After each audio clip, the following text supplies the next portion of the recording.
and she loves sushi. So I'm taking her to the city to her like favorite sushi spot.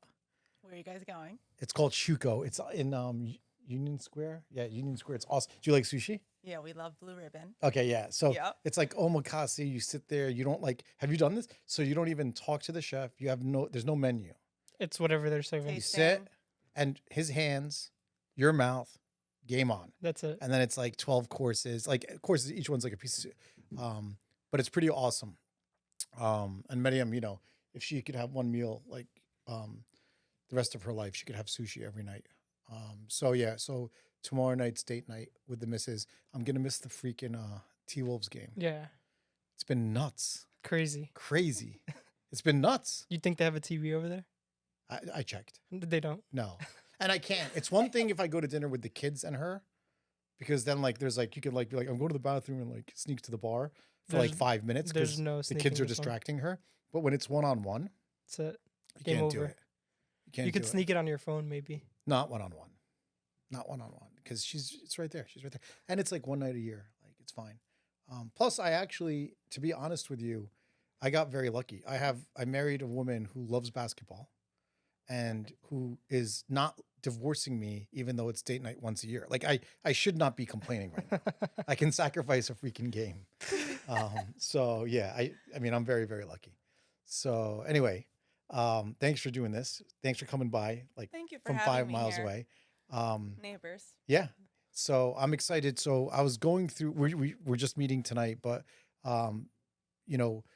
I was going through your background. It's a very it's a very interesting, your background before you're doing what you're doing now, I found interesting. And then what you're doing now, very interesting. And it overlaps a lot with what we try to do. And, before we get into it, I have some questions. Folks that watch, always have a ton of cool questions. I would love to hear your journey. Like just kind of, I know you said you grew up in Manhattan, but kind of, your journey that led you to where you are, like educational, professional, and then what it is you do. Totally. Absolutely. So my family's Brazilian. Nice. Food and nutrition have always been a really big thing.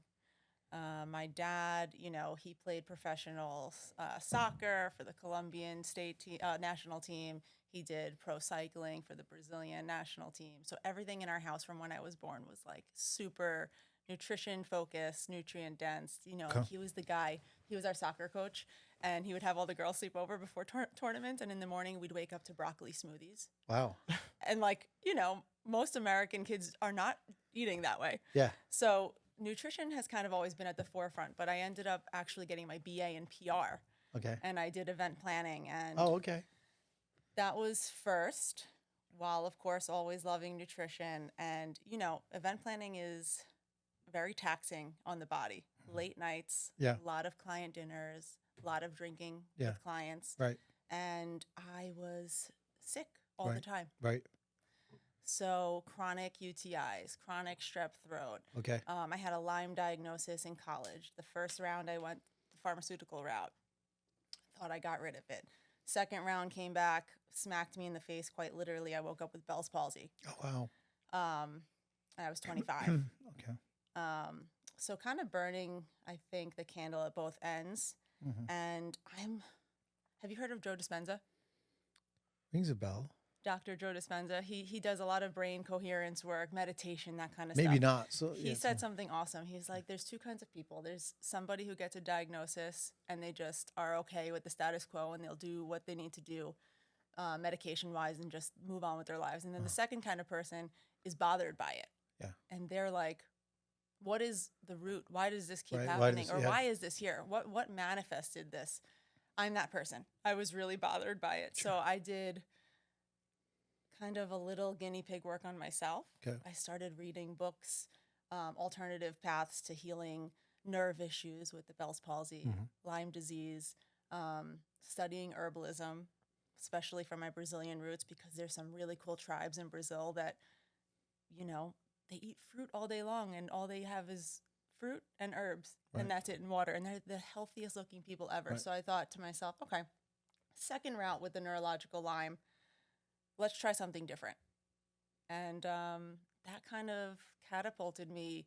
I went back to school to get my health coaching certificate. That was in 2016. And then I was working as a health coach, kind of healing myself. My business started word of mouth because of my own journey. I was sharing with people Mhm. how I was healing myself, what I was doing. And I started working for a juice press in the city. Have you heard of them? Yes. Okay, so I started working for juice press in the city and learning more about like green juices and Right. all more herbalism kind of stuff, everything that you can bring in, healing power of foods, Yeah. that kind of stuff. And then feeling great, I got pregnant. I had my son. While I was being a stay-at-home mom, I decided let me go back to school to get my master's because Okay. I realized like I switched from event planning. I realized this is really where I need to be. Okay. Um, I got my master's. I went for the CNS, which is now the new functional version of an RD. Hmm. And then I ended up sitting for the board of lifestyle medicine, which is a whole nother, medical utility to treat the person as a whole, something you kind of do, which Hmm. is why I really resonate with the work you do as well. And that's kind of where I ended up today now with what I'm doing. And I started mostly with chronic illness patients because of myself being chronically ill. But recently in my clinical hours, we just did the last 4 months, I finished my clinical rotations for my CNS, and I did a focus in prenatal, postnatal nutrition. But I kind of do it all still across the board, Great. or what I can. So can you give me like a couple of examples of your typical clients? So up until this point, it's been very chronic illness across the board, like diabetes, hypertension, hyperlipidemia, and optimizing health with nutrition to help support what they're doing with their doctors, of course. So that's kind of been the focus up until now. And now, like I said, we're shifting a little bit to prenatal, postnatal, postpartum health optimization for pregnancy and all things of that sort.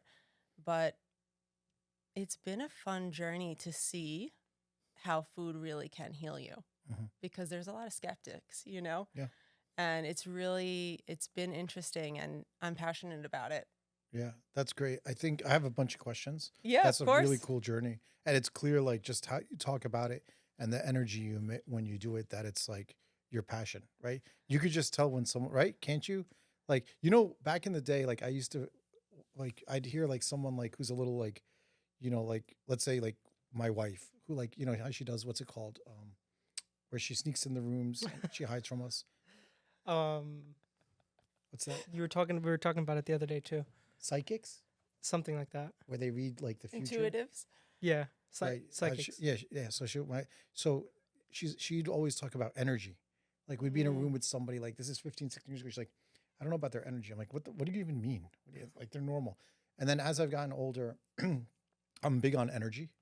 Like I love get that. this vibe from people. And so like your energy while you're talking about this, it's clear like you love it. You're not talking Oh, about it thank like a you. job and stuff. So I Oh think no, that's I really really cool. love it. Yeah. I think you said one time, because I follow you on Okay. Instagram, you said one time that when you really love what you do, it's not like work. Right. Yeah. Yeah. That's how I feel. Yeah. Exactly. It's clear. Like genuinely though. Yeah. Like Yeah. and anybody that's in my life, my friend, my family, like I am constantly working Right.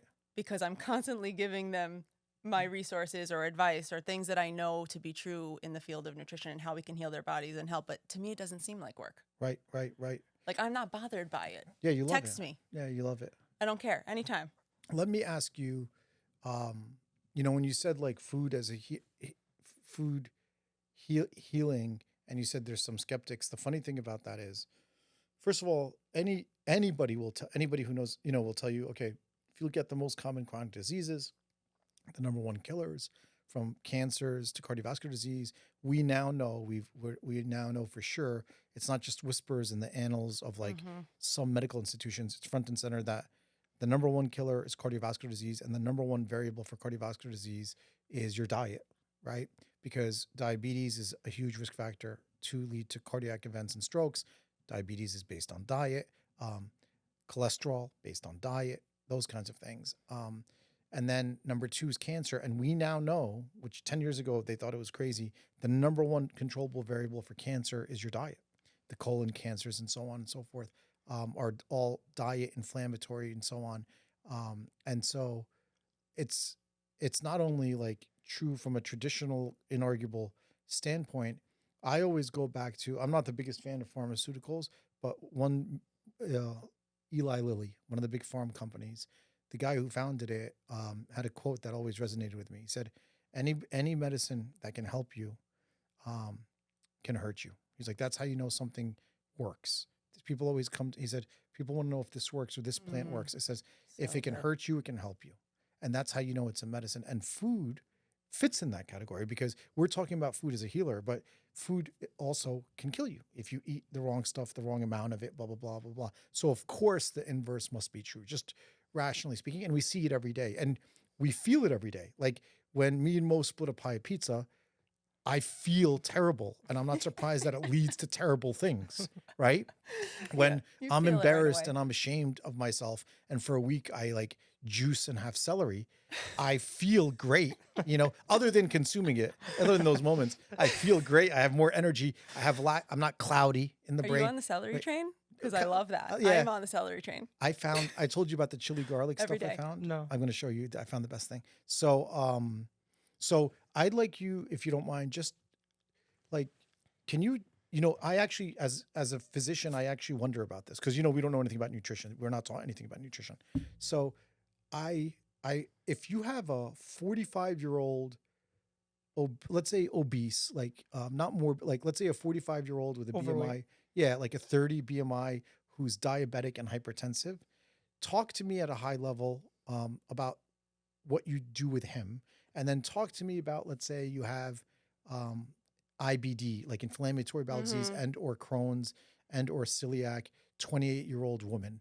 Like, I guess my question is, how precise are you with the food prescriptions, for lack of a better term, right? Because I'm sure you're not telling nobody gets from you, go to McDonald's more, but how No. intricate and how nuanced, like, are there levers where you're like, actually, I do want you to increase your meat, or actually, I do want you to decrease your fruit or something? I don't know if that was Occasionally. a clear question, but Yeah, so occasionally, every single person is so different. So it really is a personalized approach. Like one person that has hypertension is going to be if let's say I have hypertension, I'm going to be completely different than you because I have different different systems going on, different things going on that could be affected differently by certain herbs and foods, right? So just like you said, foods can heal you, they can also harm you. So it's really a personalized approach. But someone for, let's say, diabetes, hypertension, what are we looking at first? Outside of nutrition, we want to be looking at cortisol, right? You know about all of that because that can spike your insulin just as easily as a piece of cake will, right? Mhm. So I look at that. We're looking at sleep. We're we're doing sort of an elimination diet if they're willing to. It's all about working with the patient and kind of meeting them where they're at. So I get direct. I meet them where they're at. I get direct with them if I can be direct. A lot of people just want to be yes and they don't really know. They don't really want to know exactly what to do. Does that make sense? yeah, yeah. And I hate to say that, but that's just the No, reality. So yes, I get personalized. We get direct with the prescription, right? A nutrition prescription. That's what I call it.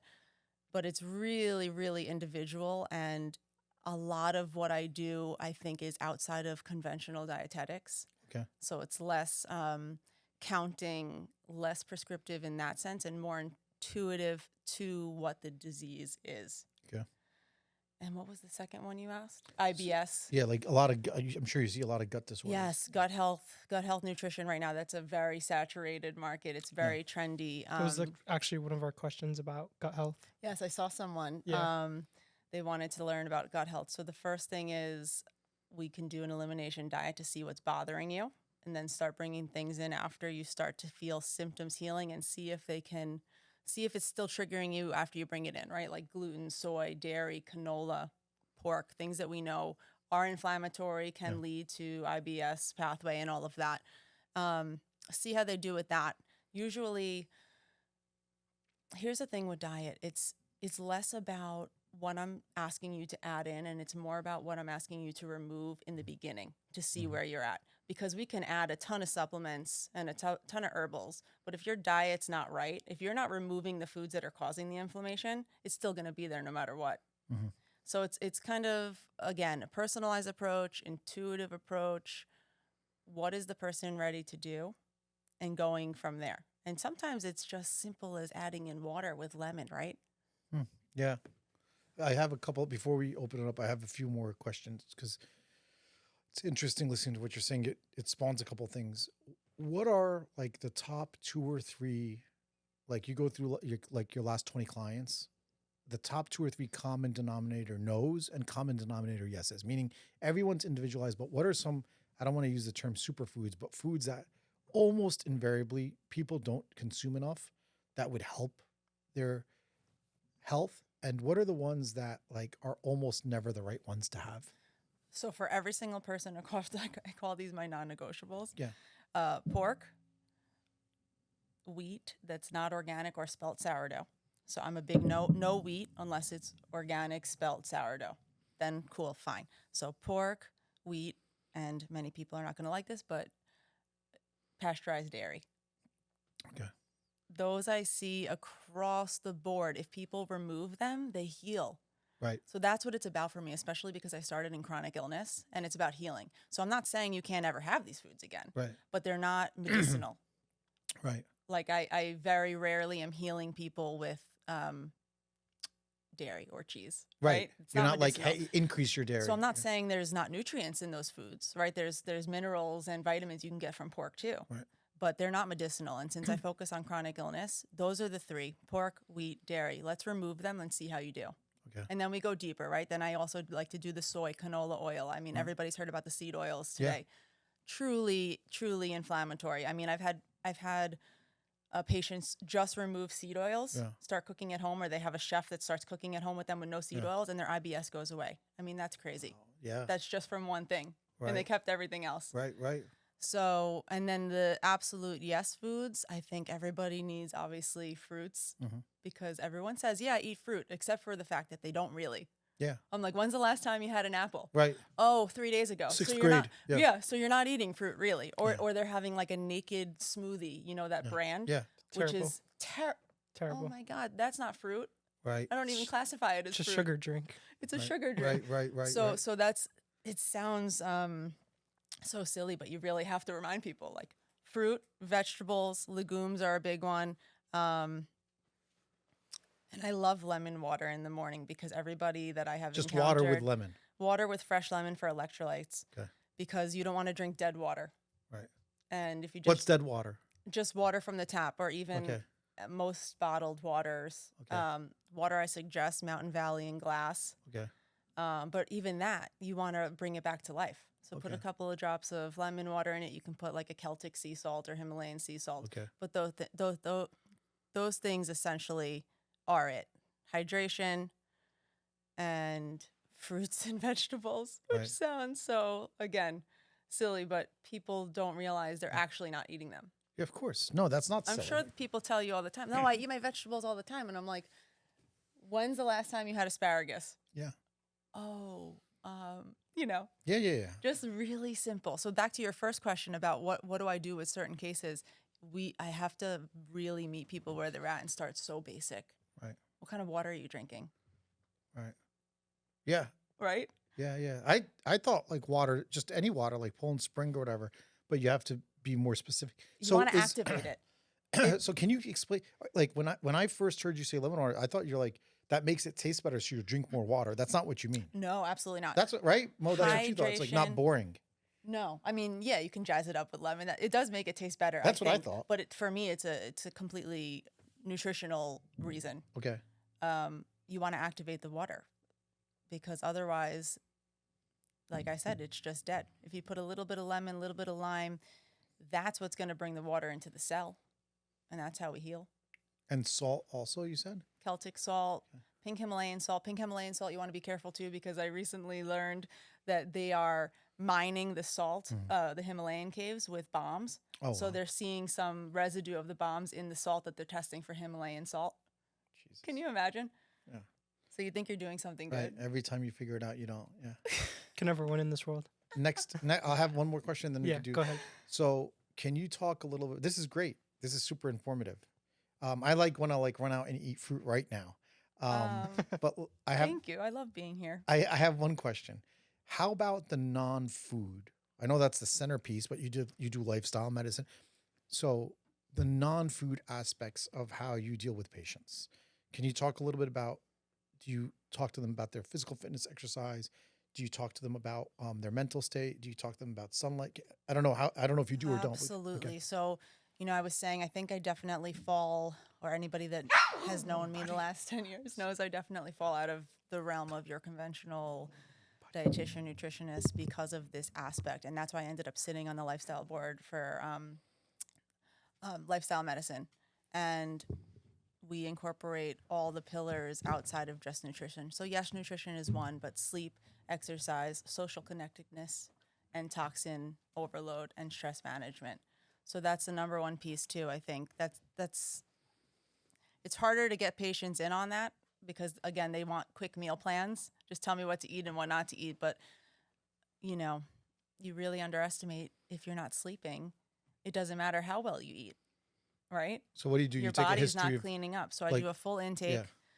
and I go through every organ system Okay. asking questions. So the way they answer will kind of tell me what's going on Okay. in the endocrine system, in your liver. What do we have? Kidneys that are kind Right. of a little sluggish, livers that are sluggish. So we go through every single organ system. And then I tailor the nutrition prescription to that person based on how they've answered the questions. Okay. And it's really interesting. People love this part of the intake because they don't correlate certain things like like balding or gray hair starting early, depending on how your organs are working. And a lot of it ties back to the liver, which I learned in Chinese medicine. I'm sure on the side you've studied a little bit of this too, because I think you have a little holistic slant to you, Yeah. which I really appreciate. Yeah. Working on it, trying to make it stronger, but yeah. I love that you're open-minded about it. Yeah. Because not many are. Yeah. And but yeah, so we do the initial intake. I like to review labs from a functional lens. Which Supplements are there? So That comes next. so that informs. So you start Diet with first. Right. Yeah. Obviously. Yeah. I like diet first because, like I was saying before, we can add in, like I'm trained in clinical herbalism. I'm trained in all the supplements. I healed myself with many of these things. I've been there, done that. But the first thing is the diet. Okay. So I try to really hone in on that because, like I said, a lot of people come, they just want a quick meal plan, but they don't follow it. And then in the nutrition prescription, they want quickly, what supplements can I take? How can I add, like, what powder can I take for my IBS or what can I take for this? Right. None of that's going to work Right. unless the diet is right. Right. And it has to be right. Right. And it takes work. It Right. has to be consistent. It's not like you do the protocol Monday through Friday and then Saturday and Right. Sunday you're drinking booze all weekend Right. and having pizza. Right. And a lot of people don't like that. But when you're chronically ill, I have to be honest with you. Yeah. Right? Yeah. You either do the work or Yeah. Chronic problems take chronic solutions. yeah, and a lot of chronic issues didn't just happen overnight. Right. Like they took 30, 40 years to get there. Yeah. So you're not going to turn that around in 1 month Right. of Exactly. protocol, right? Right. I mean, even healing my own Lyme and Bell's palsy, I was committed. I don't even like the word strict because that implies I was losing or not doing what I wanted because at Yeah. the time I was wanting to heal so badly that's all I wanted to do. So Right. everyone around me was like, "Oh, but you're not drinking alcohol Right. anymore. You're not having gluten when we go Right. out. Right. You're not doing this. No cheese, no nothing." They viewed that as strict, and for me, I was like, I want to be good sustainably long term. Yeah. I want to heal. I don't want a quick Band-Aid. I wanted to figure out, why am I getting chronic strep throat all the time? Right. I wasn't okay with just take another prescription. Why am I getting chronic UTIs? Right. And that's the power of food, man. When I'm a true you testament. were experiencing those chronic issues, was it like pork, dairy, gluten that were in your diet that have since been removed that have helped, or was it something different than that? I think it was a lot of things. Okay. Back to the more holistic approach, I Uh-huh. think, again, being PR, event planner, not sleeping, burning the Right, candle right. at both ends, Right. never drinking living water, Right. drinking too much alcohol, Right. Right. really not taking care of myself. So I think it was all of those kind of lifestyle pillars were down, Okay. paired with eating foods that I grew up in the U.S. eating, Mhm. they call it the standard American diet, sad Yeah. for a reason, Right. because it is quite sad. Yeah. But it's so interesting to me that in this country, when I started cleaning it up, because I had quite literally, my face was frozen. I had Yeah. Bell's palsy, Yeah. and that was enough for me. Yeah. Like as Dr. Joe Dispenza said, like I was the person that was bothered by that. I was not just going for another prescription. I wanted to know, why is this happening? I'm 25 years old. I am way too young to be this chronically ill all the time. Even though I was like putting on a smile, pretending like everything was fine at every single meeting, at every single party. I never missed a trip. I was ill, you know? Sure. And I wanted to get to the bottom of it, and I did with food. And everybody thought it was, oh, so strict. Just eat a little gluten, you're gonna Right. be fine. And I'm like, but right now I'm from all the studying that I did, I wanted to follow the protocol to the T. I had nothing to lose, and it worked. And the food component's the number one thing. And then I also added in some herbals, which helped with the bacteria and the viral load that I had. We've had a couple of I'll call it food experts, food doctors on, and nobody yet has made a remark that you've made twice that, I'm surprised I didn't think of it before, because even like when I try to, like, I don't know, if I go on like a diet and like try to, but even friends or whatever, the social component, the other people component is something that's not talked about, that might be like one of the top 2 or 3 reasons people fail. Meaning, when you make a lifestyle, first of all, it's hard enough for you to convince a client to, as you said, to, like, you have to meet them where they are and beg and plead and convince. And then once that happens, you have them, they're vulnerable because they're like, you're like, okay, go out and like, don't screw up. Then they sit and their partner or their boy is like, dude, what do you mean we're going to watch the game and not drink and not have pizza? And that happens, right? That's a huge component. So for folks listening or watching, I think like You have no it's idea. right. It's hard enough for you to get there, but then the people that you spend time with, unfortunately, often not because they're bad people, but often are like, because that's part of their fun, It's right? hard to accept. Yeah. I mean, I was that girl.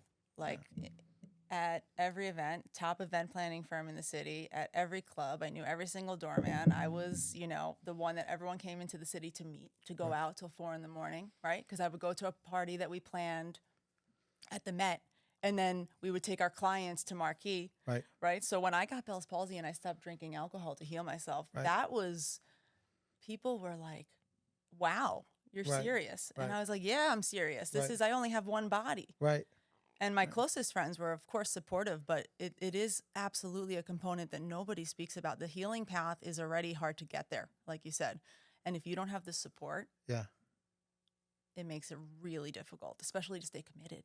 Yeah. I was like 2-3 years committed.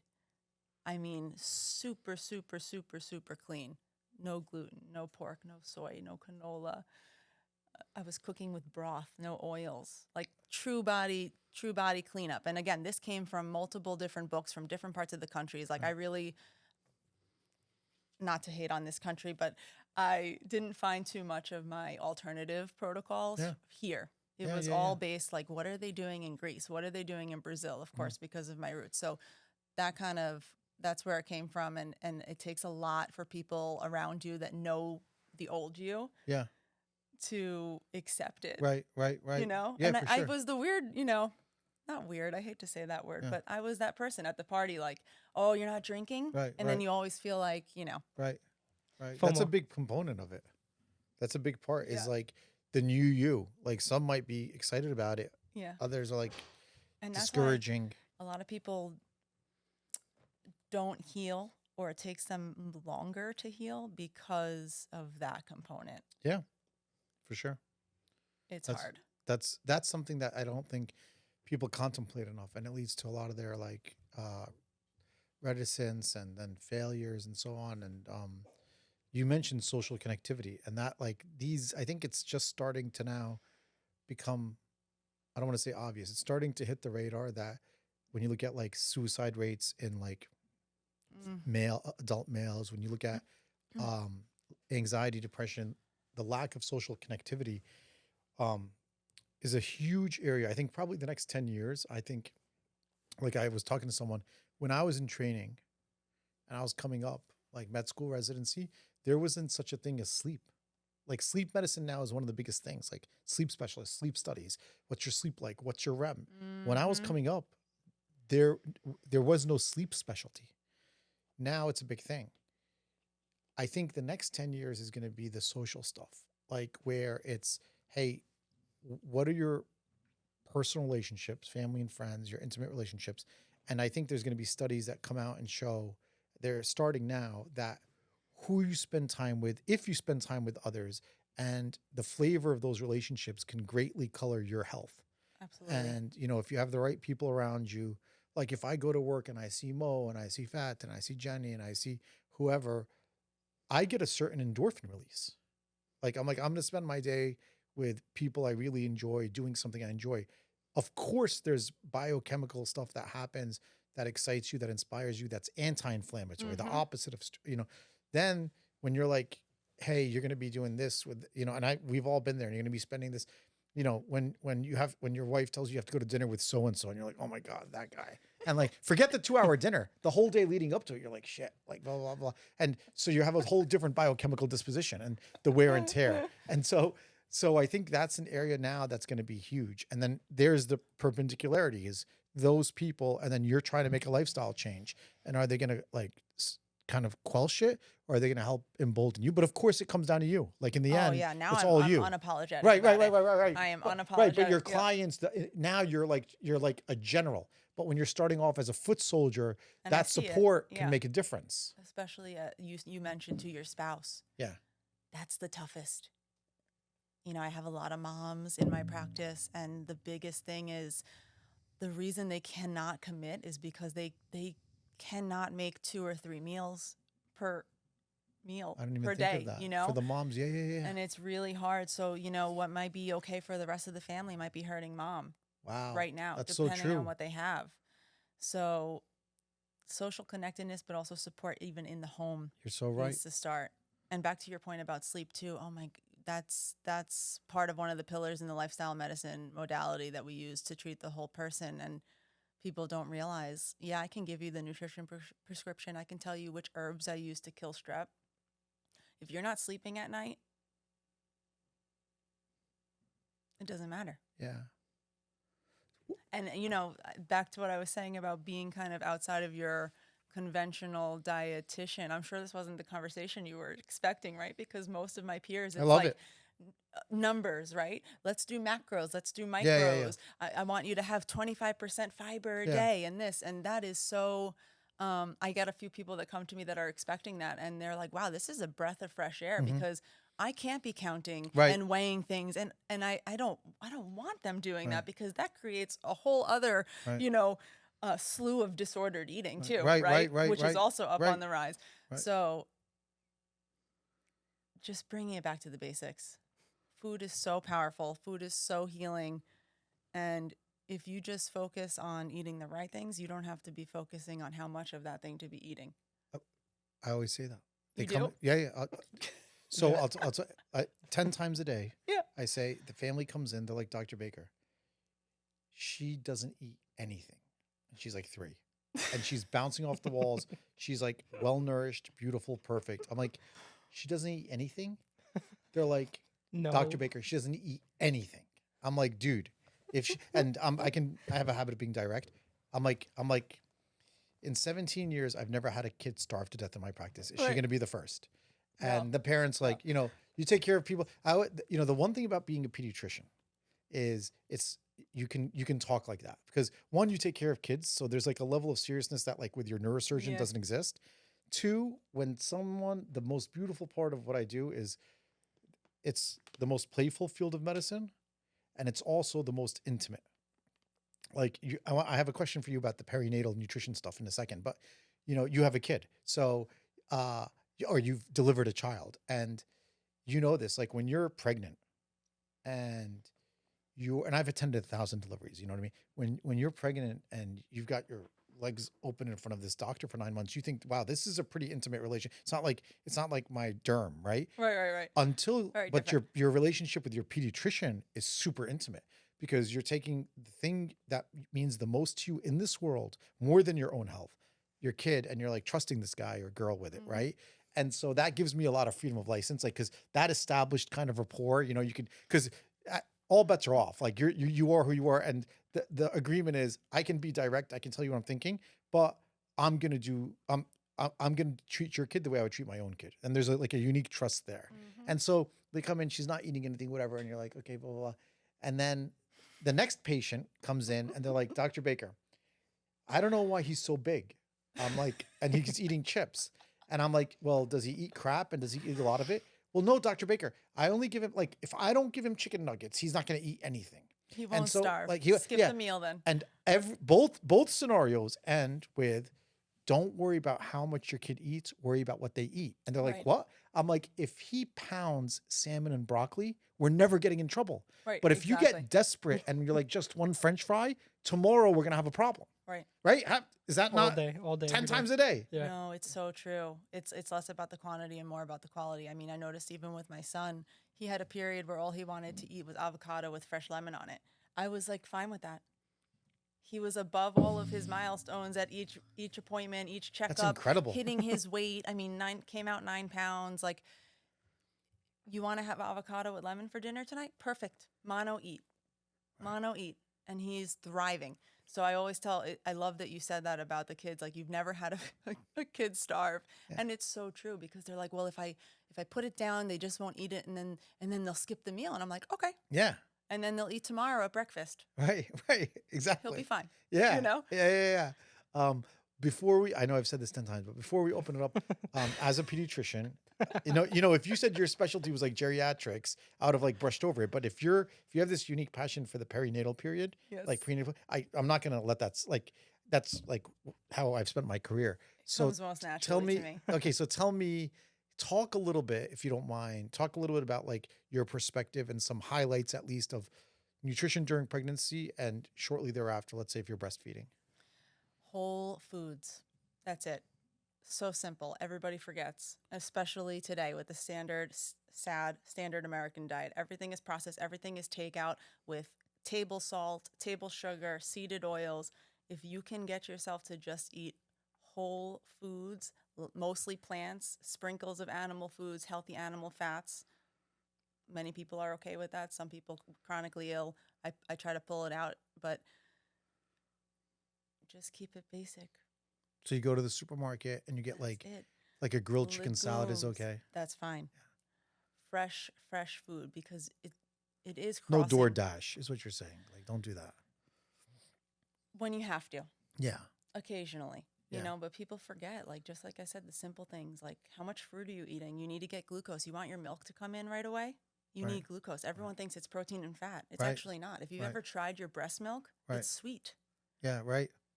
You need the carbs. I mean, that's another thing that I problems with moms, I think, in the prenatal period is fear of gaining weight. Yeah. So they're not eating carbs, and then they're confused when their milk doesn't come right in, because you need the glucose to go in. Right. And I'm trying to tell them, you having a banana strawberry smoothie with a water base and put some hemp seeds in it in the morning, that's not going to make you gain weight. Right. Right. Right, So right. focusing on fresh foods, healing foods, herbs, spices, I think they're all safe in pregnancy. Again, case by case basis, depending on if the person has any chronically illness while they're pregnant. And postnatal, same thing. You want to restore your adrenal glands. So what are we doing? Carbs for glucose. Right. But real carbs, right? Right. Steamed potatoes of every variety. Right. Avocado, banana. Super simple. Back to the mono eating term I was Yeah. saying, like, less is more. Yeah. Let the body get the nutrients from one food. I would rather you eat, let's say, a steamed platter of vegetables and a piece of salmon than get that DoorDash order with the who knows what they're putting in it. Yeah. Right.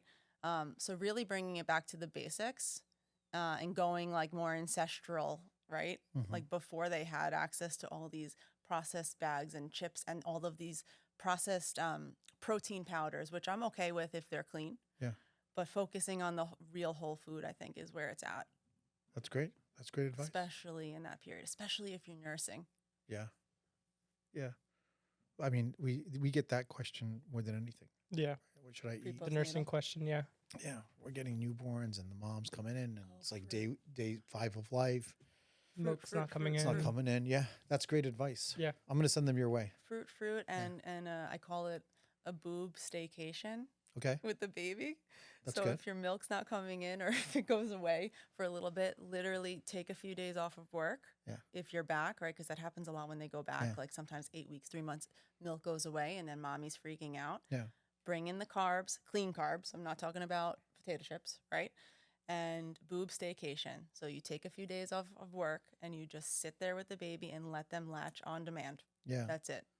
yeah, like the first few days. Yeah. Yeah, done. That's great.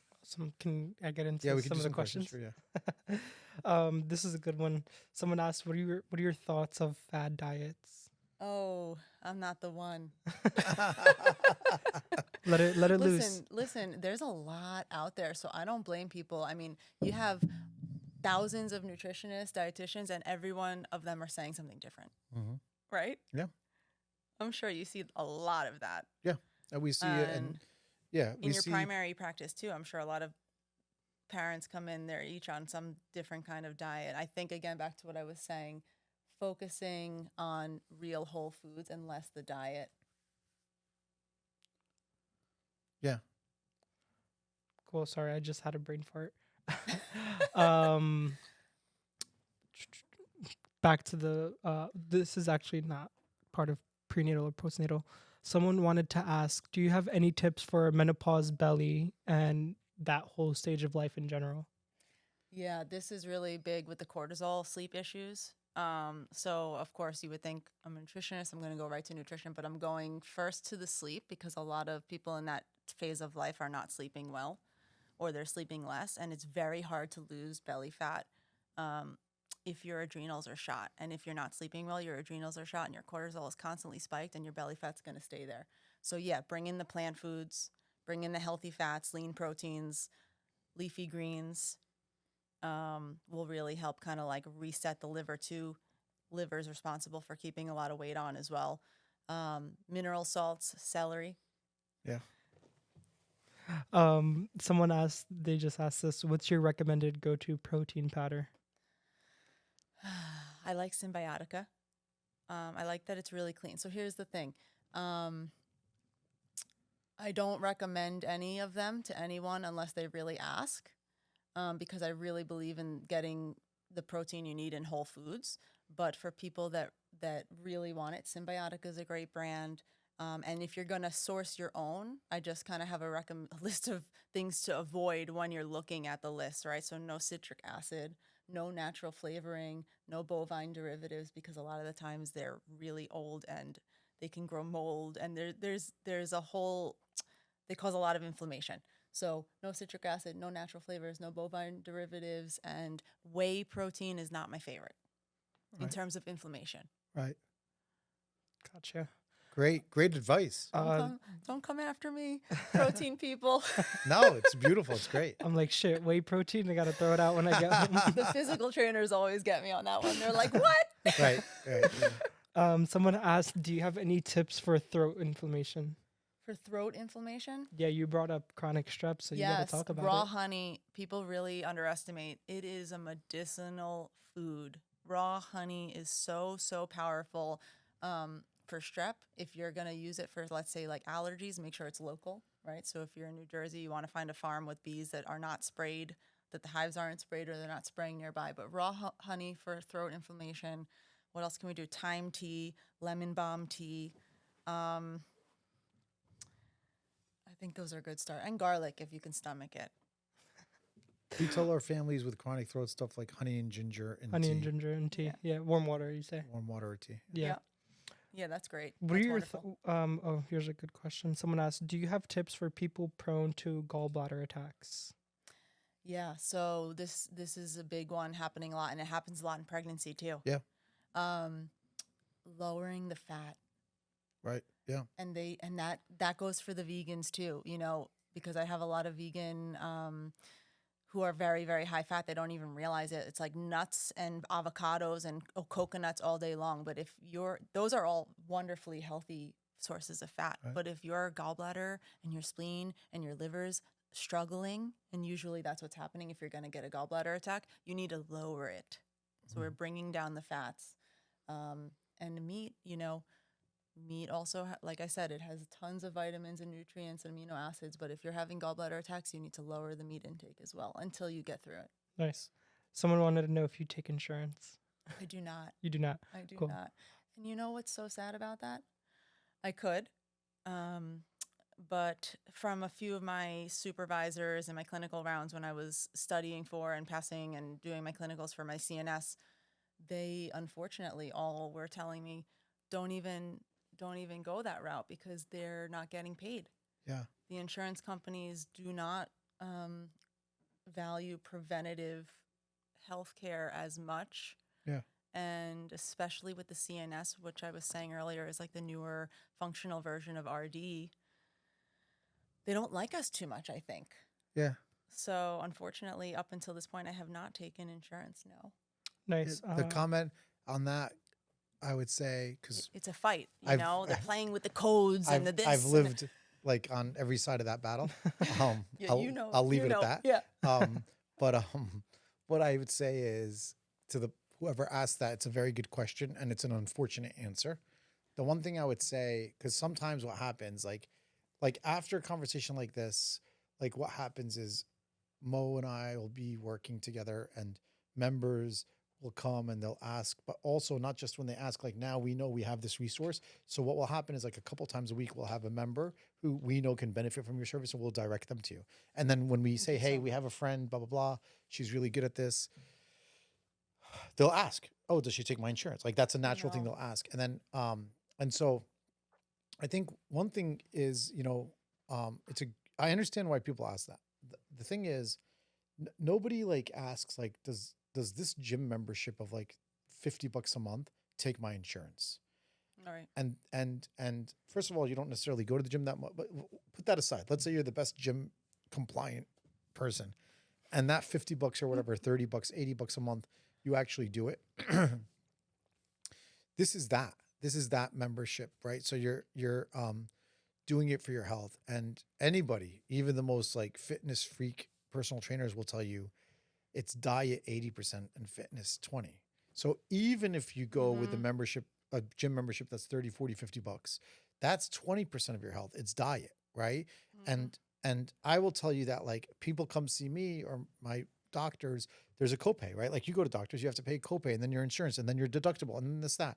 What you do is more valuable than what I do. And so I would tell people, look at how much you spend on copays for guys like me. I think you need guys like me because sometimes the kid can't breathe and, Absolutely. whatever. But I'll tell you, the more you see someone like you, the less you have to see someone like me. And that should be your goal. And like, we've had a couple, like when Dave was here, like the way I look at healthcare, the way it should be is like the way healthcare is like, there's the doctor, right? And then there's like the patient. And then the doctor's in the middle, right? And the hospitals and the healthcare system, right? It's called a healthcare system. Just that tells you like, but like, and then like there's a nutritionist here, and then there's like yoga and fitness here, and then this, that. Of course, the way it should be is like doctors and hospitals should be at the edge. They should be an afterthought and rarely used only when necessary, not driving the system, right? And so, acute. yeah, exactly. And so I think even though the system hasn't caught up with it, I think folks have to take the initiative and recognize our healthcare system sucks. If I go with the traditional path, like you don't take insurance, so I'm not going to go with you, I'm going to receive traditional results, which is obesity epidemic, declining life expectancy, and even more than declining life expectancy 3 years in a row in the United States is the quality of life is getting worse and worse. Like we talk about life expectancy, which is declining in the United States. What we don't even talk about is that last 10 years sucks. Like by the way, I'd rather go 10 years early and not have a miserable last 10 years. We don't even talk about quality of life. So plugging into someone like you, like just in this short conversation, I've left with 3 or 4 things I didn't think about, like activating water, about healthy fats, about, okay, I like meat, but the pork is really the bad meat. Okay. So then maybe fish is not, like practical tips, right? That to me, is going to add years to my life. And more important than that, quality. Like you're going to live it better, not just longer. And I think people have to look at investment into their health, whether it's their gym membership, whether it's they pay for yoga classes, whatever it is. This is that. Right. No, that's really beautiful, and I love your point about the quality of life, especially at the end of life, especially in the field you're in, someone who's 75 years old, how many pharmaceuticals on average they're on, Yep. right? I think it's like 5 or 6. Yeah. So I get this question a lot, especially with the people who think that it's dieting, right? Because in this culture, we've normalized eating crap so often, so that if you even clean up your diet a little, you're considered like you're dieting, right? Right. You're just starting to eat real food, so now you're dieting. And I'm like, why is that? Yeah. Right? Right. And Yeah. people will say, well, just you don't want to live forever, do you? And I'm like, that's not the point. I don't Right. want to live forever. That's not what this work is about. But what it's about is living to 90 or 100, not on a bag of pills, Yeah. and feeling good. Yeah. I want to be like the 95-year-olds in the blue zones who Yeah. are still doing push-ups Yeah. and gardening with their grandchildren, Yeah. right? So that's the goal. I think people don't realize how many pharmaceuticals our elderly generation need just to live, to Yeah. get by. Yeah. So that's why I do the work I do. It's not because I want to live to 150. That's not going to happen. Yeah. I just want to live well while I'm here. 100%. That's it. That's what it's about. Yeah.